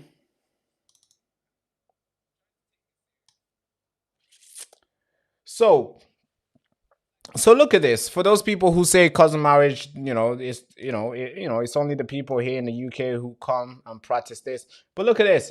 20% of world population, so only 20% contribute to this cousin marriage. But it's also predominantly, it's heavy, is strong across the Middle East and West Asia and North Africa. And of course, then you got you got the people from these areas who have come to Europe, North America, and Australia. Now, the place where there was a lot of people practicing this, Starting, for example, the least common is Morocco, 10 to 19%. That's the least common, 10 to 19%. Turkey, 20 to 30%, moderately common. In Syria as well, and Iran, 30 to 39%. It's common in Sudan and Afghanistan, 40 to 50%, 40 to 49%. Sorry. It's also super common, very common in Qatar and Saudi Arabia, 50 to 60%. Mostly common in Pakistan and Kuwait. It's up to 65%. Kuwait, 68%. Now, when you look at Birmingham, you see the demographic of Birmingham was that it's mostly, a lot of Pakistanis reside in Birmingham. Same thing in Blackburn, same thing in Bradford, same thing in Sheffield, same thing in Glasgow. Same thing if you're looking, up here in Manchester. I'll probably say the whole Manchester. Mostly Rochdale. Yeah, mostly Rochdale. And where are these problems at? Where is the NHS referring? They're referring to Blackburn. They're referring to Birmingham. They're referring to Glasgow. They're referring to Sheffield. And where mostly do Pakistani reside in the UK? Well, those places in the UK. And that's why those places are the ones being referred to, because of course there's many cases in those areas.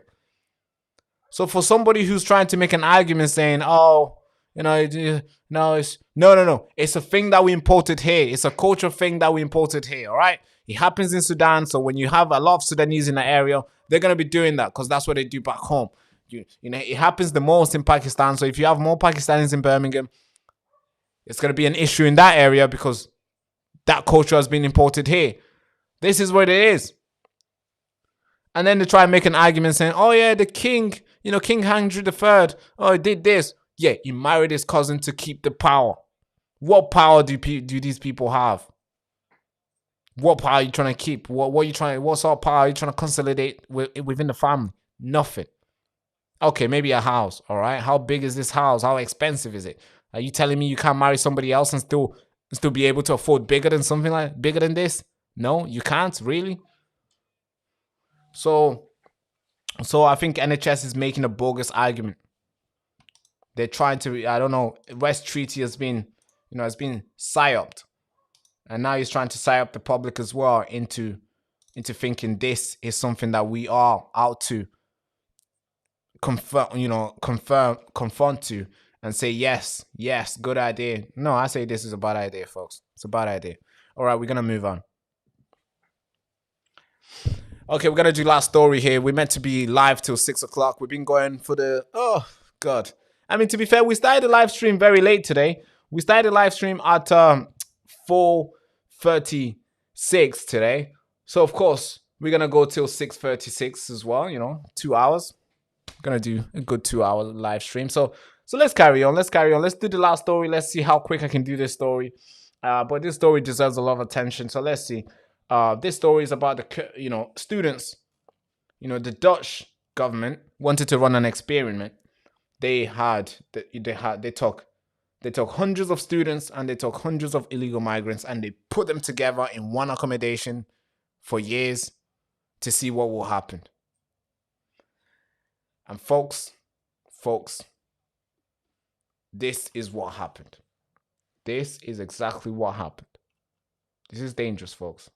I don't know who came up with this idea. I don't know which minister in the Dutch parliament said, hey, bro, this is a good idea. Let's try practice this. Let's see how it goes. Let's put somebody's daughter through this and let's see how it goes. And this is how it went. Students were raped after being forced to live in a complex alongside 125 refugees to aid integration. Terrified Dutch youngsters were subjected to years of sex assault and violence. Terrified Dutch students made to live side by side by 125 refugees to aid their integration. I'm sure this was probably an idea. Say, hey, you know, if we have students here and we have illegal migrants here, maybe the illegal migrants will learn English, they'll learn Dutch and be able to speak, and then they'll see the way we live and do all the stuff, and it'll be easier for them. And then by the time we see their documents, by the time we confirm their, you know, we grant them right to stay here, they will be well integrated and they can go out there and work if they're going to be students, or if they're young enough to go to school, they can go to school, whatever. All right. That was the idea, I guess, right? And then, I don't know, maybe that wasn't the idea. Maybe something else. Maybe this outcome was the idea.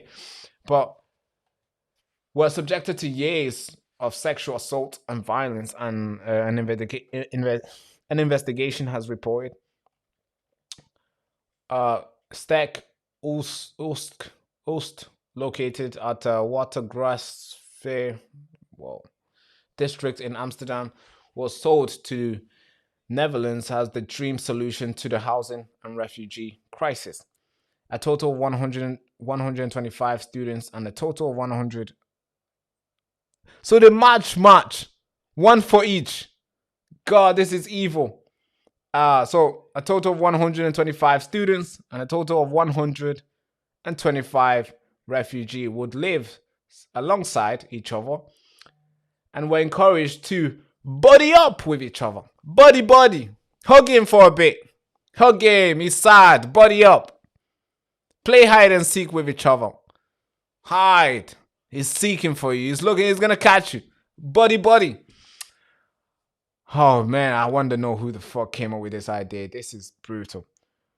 So migrants would adapt to the life in Netherlands more quickly. But students living there told the Dutch investigation documentary program Nebra they face multiple sexual assault, harassment, violence, stalking, and even a claim of a gang rape taking place. One woman said she would regularly see fights in the hallway, and then again in the shared living room. Okay. All right, this is crazy. A man told the program that refugees threatened him with a 8-inch kitchen knife. Bro. So it was like this. It looked like this. I'm sure maybe, yeah, I'm sure they had a good idea to do this. Wow. This is crazy. Okay, let's read this. And they claim they were ignored despite filing multiple reports to authorities.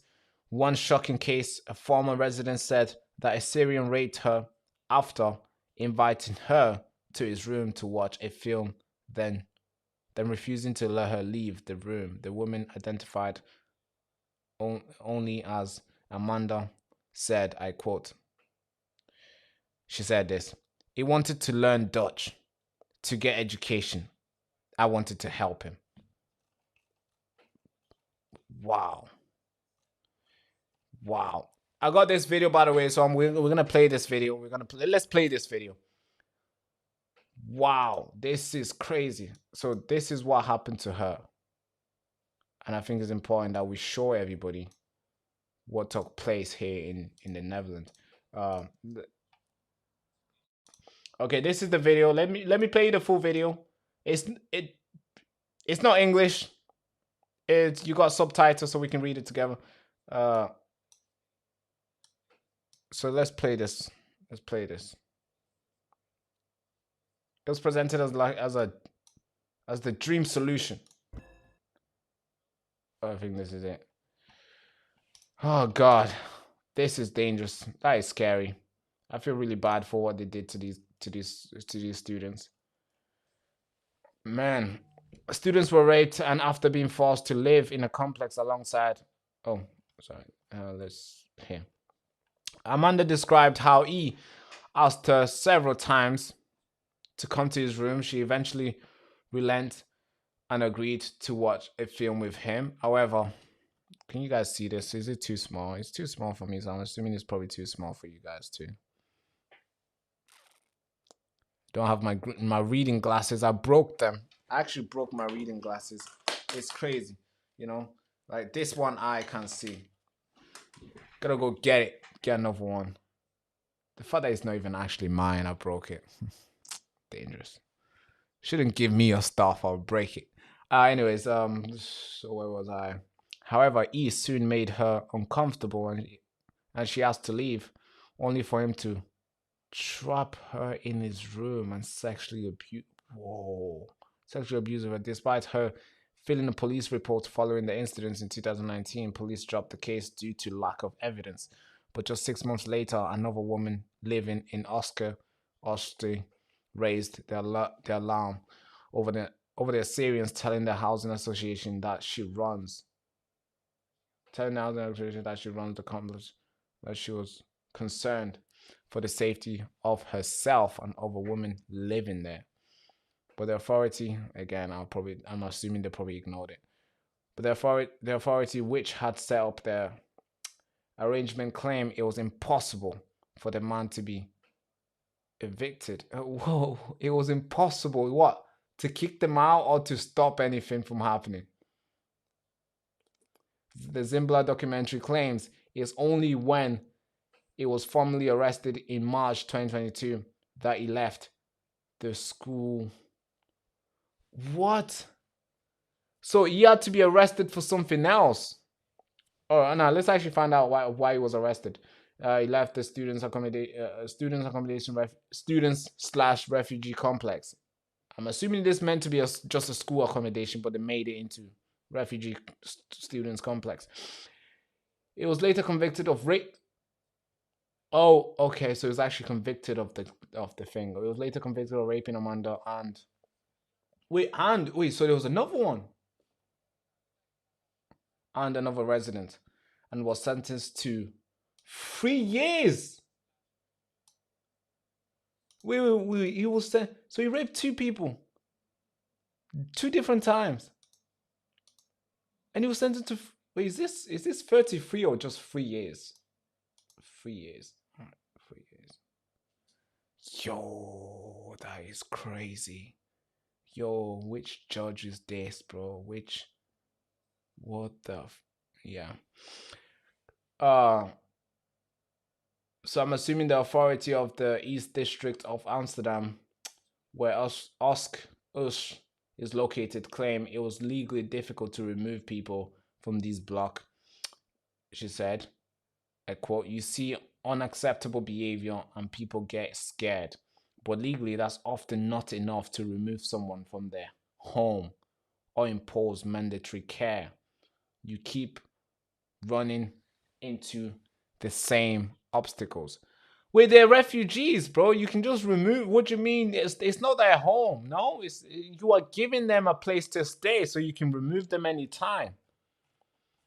All right, so yeah, basically this is I don't know who came up with this idea. He needs to be fired. He needs to be jailed. That's dangerous. You shouldn't be doing that to some other people's kid. These guys were running an experiment on somebody else's kid, and that is not good. That is not fair. Wow. Wow. There's multiple articles as well, and some of them get into more details. They get into more detail, like this one here. Oh, man. It's dangerous. All right, folks, this is crazy. That is crazy. The Dutch government should feel ashamed of themselves. They should stick their head in the sand. That is insane. Wow.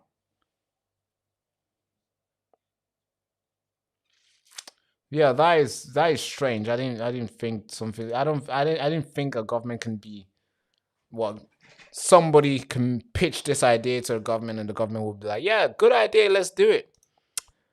All right, folks, that's the end of the live show today. Thank you so much for tuning in. If you have any questions, let's go through it. Oh, I'm actually so tired, bro. I'm tired, man. I am so tired. Don't you feel tired of talking sometimes? I really do. Sometimes I just want to look at stuff and be like, all right, okay. We talk a lot. I talk a lot. I mean, my job is basically to talk. Look at this, then talk to you guys. Look at this, then talk to you guys. It's basically just talking the whole day. Yeah, just talking. All right, cool. Somebody says, great live stream. Thank you so much, man. I can't pronounce your name. Is it Quadrex? Quadrex. If I'm saying it wrong, let me know. But yeah. Verona says, bye, everybody. Thank you for the great show.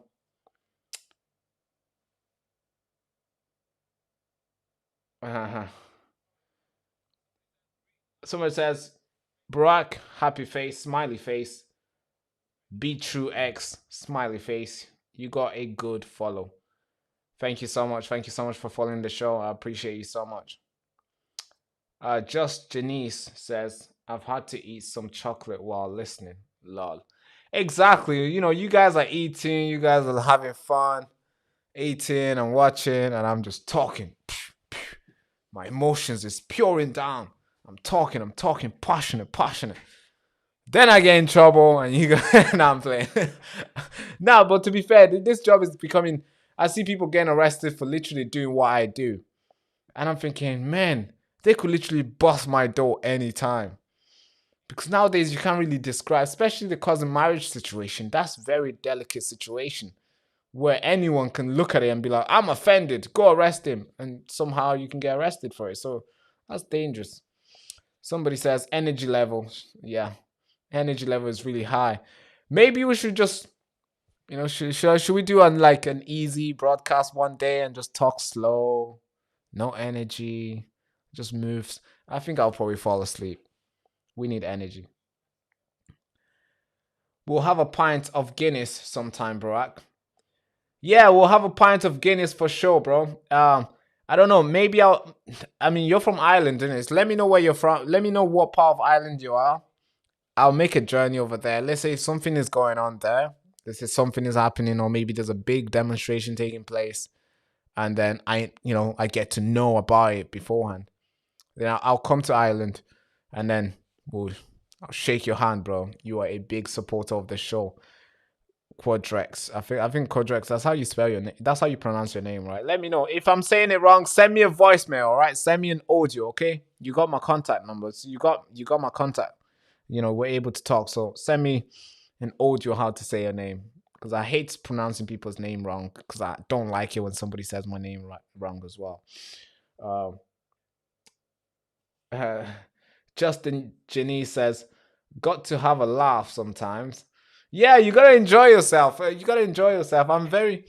always try to make it a little bit funnier because all the stories we report are usually super serious stories. Like look at the ones that we just reported: 125 students and 125 illegal migrants budding up together, and then multiple girls get sexually assaulted, and 2 get raped, and a guy gets threatened with a 20-inch knife.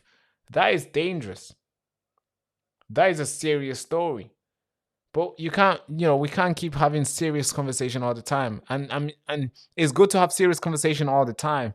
But we can make it a little bit fun so we're able to, so the duration of the seriousness can go on for long, because there's it's mingled with a little bit of fun in it.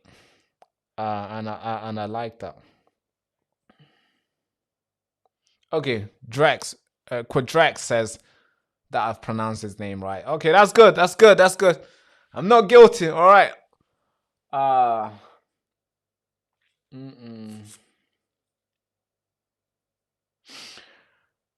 Sasha says all these facilities should be prioritized towards vulnerable people. Yes, I do agree with you. I'm sure the Netherlands, I'm sure those guys have a lot of homeless. I'm sure they have vulnerable people that might need these facilities. Or maybe they should just, it's very hard for students to maybe make the price cheaper for students to go to this accommodation. Is right now when you see students' prices to just go and study somewhere, if you were to go to Birmingham to study, or if you were to go to London to study and you wanted to get a student accommodation, the price is insane. And then you get a tiny little room. I'm saying a tiny little room. You walk in, you can't close your door. You have to go in, then you can close your door. And behind your door, there's your toilet. And then when you look straight up there, as soon as you walk, there's your bed. Behind your door, there's a toilet. There's no like a wardrobe somewhere. And on the bed, you flick the bed over and that's where your wardrobe is. You put your clothes under that bed. And then you pay £1,500 a month. And then you have to share a kitchen. I mean, these school stuff, bro, it's a joke, man. I remember going to one school accommodation. I was invited to some accommodation. I mean, I had multiple friends who were in uni. I went to the accommodation and I see the place where they were living. I'm thinking, bro, how much is this, bro? And he's telling me, oh yeah, we pay this much. I'm thinking, well, you paid this much to be in this little tiny room and share the kitchen? You can't keep your tiny little, I mean, you can't bring good stuff in this place. You're basically, they use their parents' house as like a proper wardrobe. They leave their real stuff at home. They only take the things that they need every day because their room is so small and compact. And they pay 1,000 something every single month. It's insane. Maybe we can just make it cheaper for our youngsters to go to school. Make their house, maybe making, if we have so many houses to give away for free, how about we make it free for our students to go into these school accommodation? Make it easier for them. So then they can have a couple cash. They don't have to work multiple jobs while they're in school. They can just fully focus in learning and becoming best. So when they come out of school, they can fully give us all the skills that they've learned and contribute to the nation. But because it's hard in school, it's harder. You gotta work multiple jobs so you can keep your rent. You gotta work multiple jobs so maybe you can have some money in your pocket. And then you're getting debt after debt because obviously you're going to school. You got your school debts, your student debts, and all these sort of stuff. Yeah, maybe we should make it easier for our youngsters, bro. What do you guys think?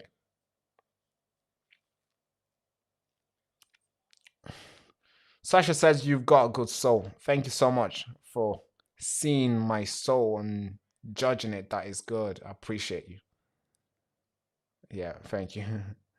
And Janice says I agree. Thank you. All right, folks, I'm gonna have to go. I'm really tired, bro. I'm so tired. Not because of this. I was tired before this. So, and I got a long way before I go sleep. I go to sleep at 10 o'clock. 10 o'clock, if you were to call me after 10, I'm not answering. I'm asleep. I'm gone. And I'm an early bird. I wake up early. Do my workout. Get my stuff going. Do the work. Prepare the show. And get on the show. And have fun with you guys. I think this is one thing I enjoy doing. I actually enjoy doing this. I think yesterday I was having so much fun. Yesterday I was so happy yesterday that I felt so lucky that I took all the risk I did the last 4 years. I took all the risk to be in this position where I can do what I enjoy. I can do what I love. Even though if it's not pain, even though it's being censored, I can do and enjoy. I enjoy this. I enjoy doing this, and yesterday I was actually over the moon. Yesterday, I think after the Iran protest in London, I was actually over the moon, thinking, bro, I get to do this. I don't see this as work. See this as fun. This is so much fun. I enjoy being on camera, enjoying talking to you guys. It's so much fun. Not many people can wake up and say, oh, I enjoy what I do for work. No, I enjoy this. And then again, it's very hard for others to sustain this thing going. It's a big risk for sure. And given all the sacrifices we've, given, the hard work that we had to do the last 4 years to be in this situation, totally worth it. Totally worth it. So if you can support the show to keep it going for as long as possible, please Join the Patreon membership. The link is in the description. Join that if you can, or drop a donation, or maybe just like, comment, and subscribe. That's it. That's also powerful. It's the biggest one. By subscribing, liking, and comments, that is already enough. Engaging in the chat is already enough. But thank you so much, folks. I really do appreciate you guys. Without further ado, again, hand to the head salute. Bye-bye, bye-bye, bye-bye. Thank you so much. They tried to erase the signal. They pulled the plug, demonetized, censored, shadow banned. That's what they did to us. But the truth, my friend, will always find the frequency. I call this Operation Airwave Liberation because I'm not just back. I'm broadcasting from ruined. But this time, the airwaves is mine. And this time, it's uncensored. I watched them strip everything that we built. No warning, no explanation, silence, just taking everything away. 300 plus videos deleted, all gone. And if you think this is about community guidelines, you've not been paying attention. This is a war. This is a digital gulag dressed in a terms of service type of way. They want us gone because we're saying things that they don't like. Maybe we're asking questions because we're curious. They don't like the questions we're asking. Or maybe we refuse to play nice in this echo chamber that we're in. They first hit me with the algorithm. The video is not getting enough views. Then they hit me with the monetization. Well, no money for you. But guess what? They forgot to hit my will. They thought that'll be enough. It's gonna cave and it's gonna run away. But guess what I did? I rebuilt, I rewired, I learned the game behind the curtains and see how they operate. I'm not just back. We're launching Operation Airwave Liberation. No filters, no masters, just signals. The signal they tried to block, but this time is very strong. The wind can't even penetrate through this. This, my friend, isn't just about me. It's about all of us. Every single voice that's been cancelled, clipped, and used in the wrong way by the media. From now on, moving forward, I'm not just creating content anymore. I'm sorry. I'm building a resistance on camera, off grid, and above the algorithm. And if you are watching this, you are the resistance. This channel isn't just a platform. This is a broadcast tower for the truth. I'm glad I'm back.